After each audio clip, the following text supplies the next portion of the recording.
Bom dia, gente. A gente vai dar hoje continuidade com o assunto de artes, tá? A gente viu semana passada arte erudita e hoje nós vamos ver arte popular, tá? A gente também vai ver nessa aula aquela atividade que eu passei para vocês na aula passada, tá? A gente vai ver aqui, vai discutir as questões, tudinho, e vamos prosseguir com a arte popular. No fim, vocês vão ter uma atividade sobre arte popular também, e aí vocês seguem aquele mesmo esquema: copia a atividade, marca lá a alternativa, tira foto e envia para mim, tá bom? Então, vamos começar. Bom, arte popular, né? Só que antes de a gente começar com o assunto propriamente dito, a gente vai ver a atividade, tá? Vocês vão pegar aí a atividade de vocês no caderno de vocês para corrigir aqui junto comigo, tá bom? Porque aí, para que eu possa dar esse retorno para vocês, para que vocês possam saber se responderam certo ou não. Se estiver errado, vocês corrigem agora, tá bom? A primeira questão diz o seguinte: é uma questão da União Oeste, né, 2015, e diz: a separação entre cultura popular e cultura erudita, com a atribuição de maior valor à segunda, cultura erudita, né, está relacionada à divisão da sociedade em classes, ou seja, resultado e manifestação das diferenças sociais. Há, de acordo com essas classificações, uma cultura identificada com os segmentos populares e outra superior, identificada com as elites, certo? E a questão diz o seguinte: sobre cultura erudita, cultura popular, né, que é a cultura que a gente vai estudar daqui a pouco, é correto afirmar. Primeira opção, letra A. A chamada cultura popular abrangeria expressões artísticas como a música clássica, de padrão europeu, as artes plásticas, esculturas e pinturas, o teatro. A gente já sabe que não. Como é que a gente sabe que não é essa alternativa, professora? Porque aqui a gente tem música clássica. E aqui a gente já não precisa nem continuar a ler a questão, porque aqui a gente já mata que não pode ser essa alternativa, porque a gente viu que música clássica é própria da arte erudita, certo? Aqui. Ok. Letra B. A chamada cultura erudita encontra expressão nos mitos, contos, danças de sertaneja a caboclo, artesanato, luz. A gente já não pode ser também, porque o que foi que a gente viu de cultura erudita? Que a cultura erudita era aquela cultura acadêmica, aquela cultura que provém dos estudos nas universidades, etc. e tal, aquela cultura mais elitizada, por isso? Então não pode ser essa cultura de mitos e contos e lendas, de artesanato, porque isso não faz parte, tá bom? Então a gente já sabe que não é a letra B. Vamos pular aqui a letra C e vamos para a letra D, tá? A chamada cultura erudita inclui expressões urbanas recentes como grafite e hip hop? Não. Mais uma vez, a gente já sabe que cultura erudita, cultura acadêmica, cultura elitista, não tem nada a ver com grafite, nada. Então, o que nos resta é a letra C, né? A chamada cultura erudita abrangeria expressões artísticas como música clássica, de padrão europeu, ok? As artes plásticas, ok? Esculturas e pinturas, o teatro, a literatura de cunho universal. Então, a resposta certa para essa questão, letra C, tá? Segunda questão, a questão do Enem de 2015. Essa aqui gerou um pouquinho de dúvida, um pouquinho de polêmica. Alguns acertaram, outros não. Então, vamos ver lá. Ao se aproximarem do novo território, os europeus ignoraram um universo de antiga sabedoria, povoado por homens e mulheres unidos por um sistema integrado. A recusa em se interessar nos valores culturais dos primeiros habitantes levou-os a uma descrição simplista desses grupos e a sua sucessiva destruição. Na verdade, não existe uma distinção entre a nossa arte e aquela produzida por povos tecnicamente menos desenvolvidos. As duas manifestações expressões devem ser encaradas como expressões diferentes dos modos de sentir e pensar de várias sociedades, mas também como equivalentes, por resultado de impulsos humanos comuns. E aí a questão meio que já entrega a resposta quando ela coloca essa partezinha aqui, por resultar em impulsos humanos comuns em negrito. É como se ela quisesse assim, dar um destaque, ela destaca essa parte, tá? E aí a gente tem a questão em si, né? De acordo com o texto, inexiste distinção entre as artes produzidas pelos colonizadores e pelos colonizados, pois ambas compartilham o letra A, suporte artístico, não.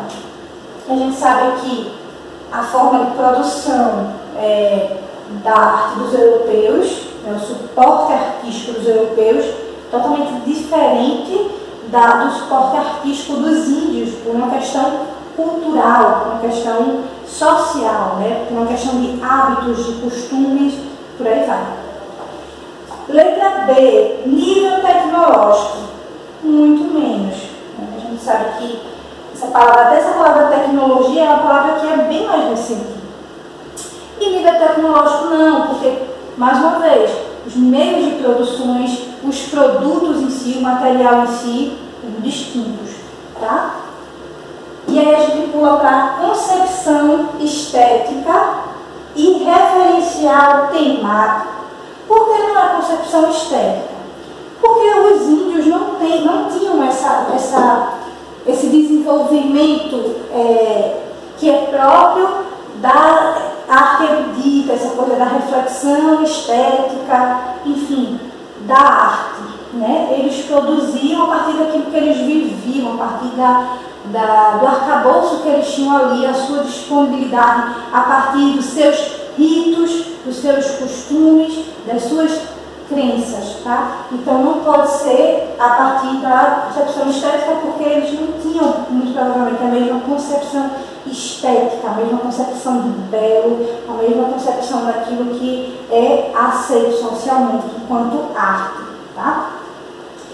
E não é referencial temático,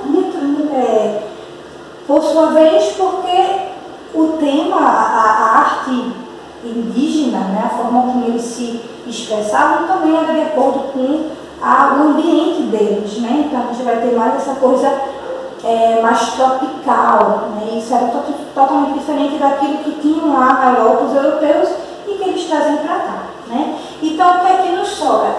Base antropológica. E o que é essa base antropológica? É a capacidade que todos nós, enquanto homens, por isso antropológica, né, temos de produzir arte, de fazer arte. Então, cada cultura, né, cada povo tem essa capacidade e tem a sua base antropológica, tem aquilo que é material, potencial, né, material e potencial para se fazer arte. Tá bom? Mesmo que essa base seja distinta, mas enquanto humano, como todos nós temos essa capacidade de simbolizar, de nos exprimirmos artisticamente, nós temos base antropológica, tá bom? Então a resposta certa, letra C.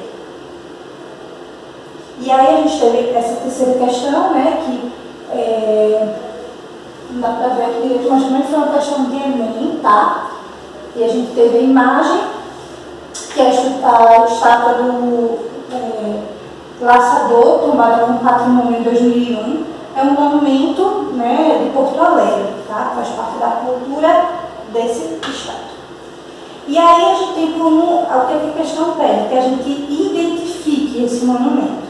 As alternativas são um exemplo de bem imaterial. Por que não é essa alternativa? Porque imaterial, né, é quando a gente se refere bem material àquilo que não é propriamente matéria. Então, por exemplo, que a gente pode estar aqui de bem imaterial, o nosso, o frevo. Tá? Mas como a gente tem ali uma estátua, é um bem material, né? Concreto, você pode pegar, enfim. Tá? Então não é letra A por conta disso. Letra B, forma de exposição da individualidade. Não é porque a gente viu que é uma estátua do laçador, é um patrimônio, né? Ou seja, se é um patrimônio, né, dado como patrimônio público, é um bem de todos. Né? Então não é uma expressão de individualidade, mas de coletividade. Né? Aquela figura faz parte da cultura daquele povo. Então não é uma expressão de individualidade, mas de coletividade. Letra C. Modo de enaltecer os ideais de liberdade. Em nenhum momento a gente tem nenhuma discussão, nem esse personagem simboliza isso propriamente falando. Tá? Vamos pular para a letra E. Maneira de propor mudanças nos costumes. Também nada a ver com a imagem, nem com a sua descrição lá embaixo. Tá? O que é que nos resta? Manifestação histórico-cultural de uma população. Essa é a resposta correta. Tá? E por fim, esqueci a última, mais uma questão de Enem. A gente tem: leia o fragmento sobre as manifestações musicais da sociedade brasileira no início da República, apresentado a seguir. A gente tem: o carteiro Joaquim dos Anjos não era homem de seresta e serenatas, mas gostava de violão e modinhas. Ele mesmo tocava flauta, instrumento que já foi muito estimado, não sendo atualmente como outrora. Acreditava-se até músico, pois compunha valsas, tangos e acompanhamentos para modinhas. Aprendera a cantinha musical na terra de seu nascimento, nos arredores de Diamantina, e a sabia de cor e salteado, mas não saíra daí. Então, a questão ela vai se deter nessa palavra aqui, ó, mantinha, né, o significado dela. Ela está até entre aspas, o que dá um certo destaque para ela também, tá? E a que pega, vou já pular para cá. A expressão antinha revela.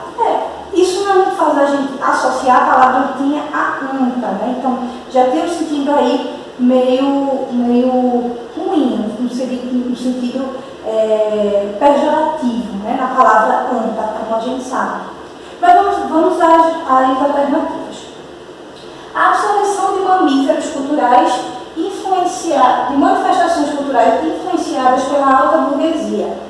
Não pode ser, justamente porque se fosse parte da cultura erudita, certamente não seria chamado de antinha, não é isso?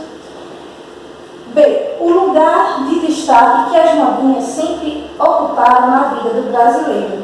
Também não, porque a gente viu até aqui que até alguns instrumentos, como a flauta, que já foi estimado antes, já não é, até essa época, início da República, já não era mais tão valorizado, porque já era mais do povo, já era mais povão, né, esse uso.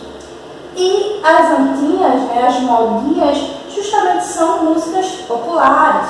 Então, já não pode ser a letra B, porque as músicas populares nunca receberam esse lugar de destaque na sociedade, né? Letra C. O reconhecimento da música ao lado de manifestações culturais como serenatas e serestas. Não está totalmente errado, não.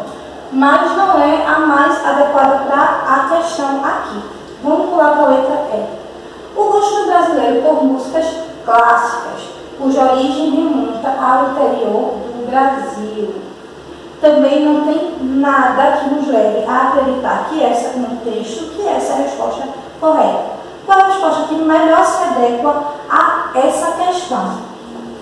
Letra D, né? O preconceito que existia em relação às manifestações musicais de origem popular. E como é que esse preconceito é exprimido aqui no texto?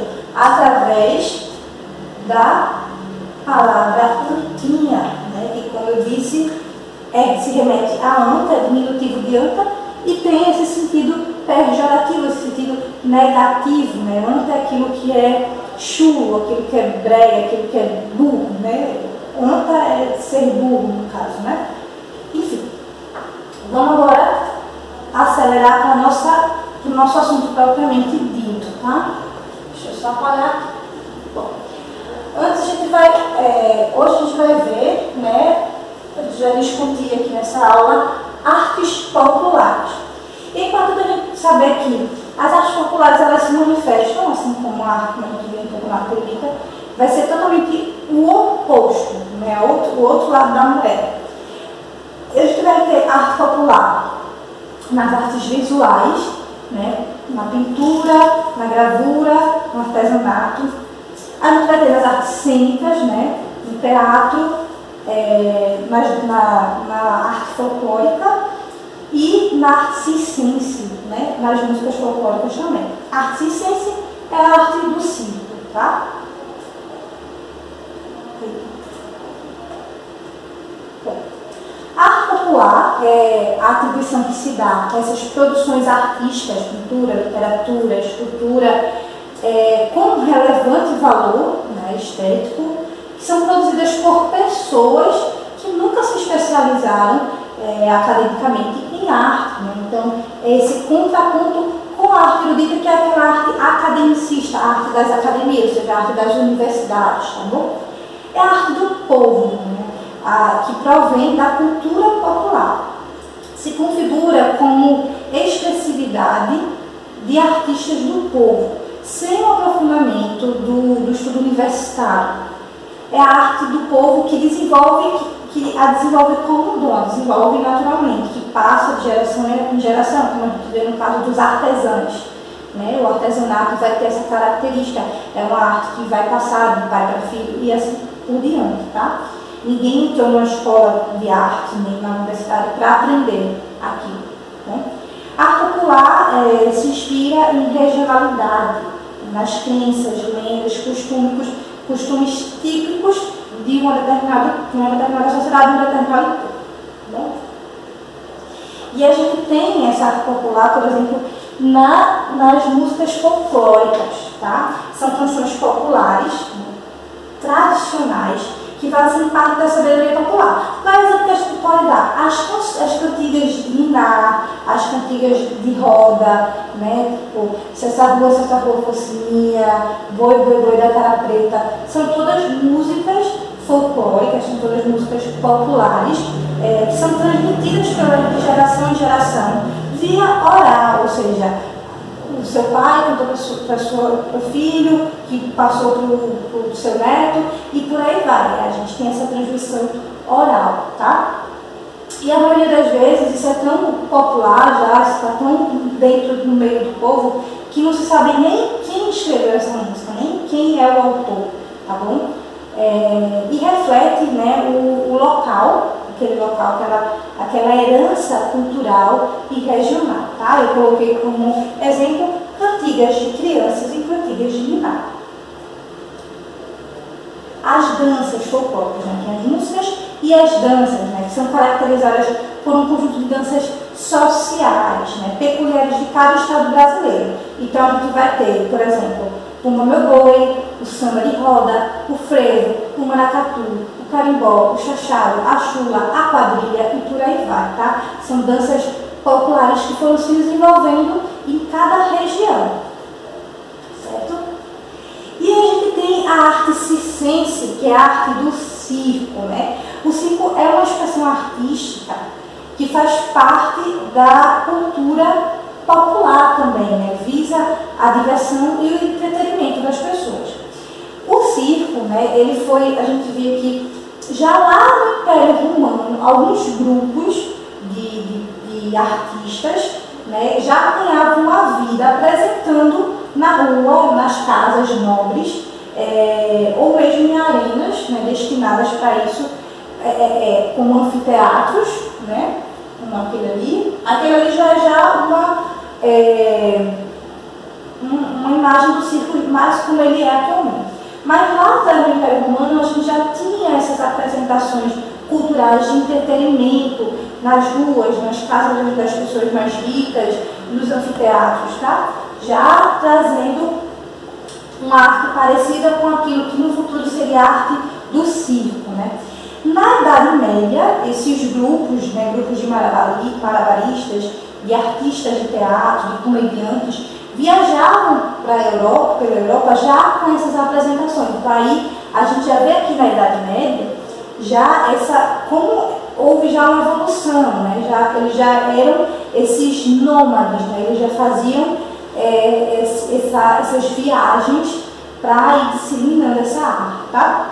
Mas foi só em 1769, né, com um inglês chamado Hartley, que organizou, né, que o circo toma essa dimensão como a gente, mais ou menos como a gente tem hoje, né, como é hoje, com a lona, né, com a tenda, né, destinada a isso, né, a essas apresentações acontecerem, tá bom? E aí eu dei, para quem quer dicas de filmes, né, eu separei um filme que eu gosto muito, que fala um pouco sobre o circo, né, se você gosta de circo, quer saber um pouco mais sobre arte circense, a dica que eu dou para vocês é um musical, um filme chamado O Rei do Show. Tá aqui. O Rei do Show. O personagem principal, né, ele não é a pessoa que desenvolveu o circo, não, tá? Mas ele teve algumas ideias muito interessantes para implementar no circo, como o caso de trazer a Mulher Barbada, alguns personagens assim mais diferentes, né? Além daqueles que já eram mais comuns, como os malabaristas, os palhaços e tal. Ele traz esse diferencial aí, né, de show de horrores, digamos assim, para o circo, e é um filme bem bacana, é um musical e vale a pena assistir, tá? Vamos avançar. Teatro popular, né? Uma das companhias de teatro popular que ficou mais conhecida foi essa Comédia de Arte, né, que vem uma vertente popular do teatro renascentista lá no século XVI, já se fazia, né, teatro, e ela foi conhecida como a comédia italiana. Certo? A comédia bela arte surge da cultura popular da antiguidade clássica e se opõe totalmente à comédia erudita que já era feita. Sobretudo porque essa arte, ela vai ficar, esse teatro, né, essa companhia teatral, ela vai ficar mais conhecida pela arte do improviso. É quando a gente começa a ter, né, nessas comédias, nessas apresentações teatrais, o improviso, artistas improvisando em cena, tá? E quando a gente vai estudar as pinturas, as artes visuais, né, as pinturas, o artesanato, a gente vê também como a gente caracteriza essa arte, né? Então, na pintura, eu até coloquei o exemplo de um quadro, né, quadro da Maria Auxiliadora, né, representa a capoeira. E aí, o que a gente tem como características principais dessa arte popular na pintura? A gente tem muitas figuras, né, então o quadro é totalmente completo de figuras, tá? E muitas cores, então observe que é bastante colorido, muito diferente da pintura erudita, que vai ser aquela pintura com tons mais clássicos, digamos assim, mais claros, ou preto, ou branco. A gente vai ter uma coisa assim mais neutra, digamos assim. Na arte popular não, a arte popular é reconhecida pela cor. Então, sempre a gente vai ter dos exemplos que eu ia trazer, e acabei esquecendo, é dos quadros do Romero Brito, né, que são sempre muito extravagantes, digamos assim, em cores e em formas também. A gente tem vários formatos grandes, a tela é toda preenchida e por aí vai, tá?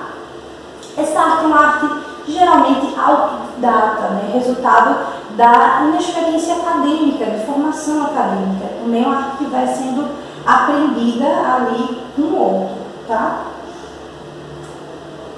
tem muita questão também dos detalhes, é uma arte muito detalhistazinha, tá? E aí a gente tem o artesanato, né? Que é uma das principais representações da arte popular, dessa parte das artes visuais, certo? Então, o artesanato é definido, né? A definição que a gente tem de artesanato é essa: é toda atividade produtiva que resulte em objetos e artefatos acabados, feito manualmente ou com a utilização de meios tradicionais ou rudimentares, com habilidade, destreza, qualidade e criatividade. A palavra artesanato surgiu como neologismo francês dessa palavra aqui, artesano, ou artesanato, que significa artífice, é aquele que faz, né? Neologismo é uma invenção, a invenção de uma palavra. Então eles pegou-se uma palavra estrangeira do francês e formou-se uma palavra nova para o português, que é essa palavra artesanato, né? É um exemplo de produção cultural popular que acompanha o tempo, ou seja, também vai se desenvolvendo com o tempo, traz valores do presente e do passado que povoam o imaginário do povo, ou seja, aquilo que é cultura, aquilo que é crença, que é lenda, que é mito, é também material de artesanato. A diferença, né, entre arte e artesanato, arte popular e artesanato, qual é? A diferença está na propriedade, como eles se apropriam da cultura e da linguagem. O artesanato, ele possui uma técnica e utiliza essa técnica com uma finalidade, certo? Pode ser uma finalidade comercial ou pode ser uma finalidade de expor realmente a cultura, certo? Tem um valor utilitário, serve para algo.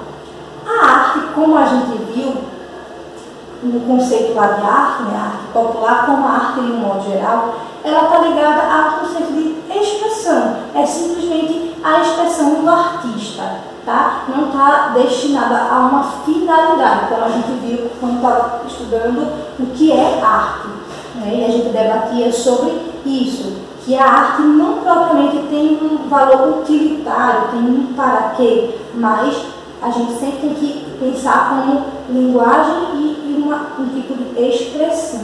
O artesanato não, o artesanato tem uma finalidade, tá bom?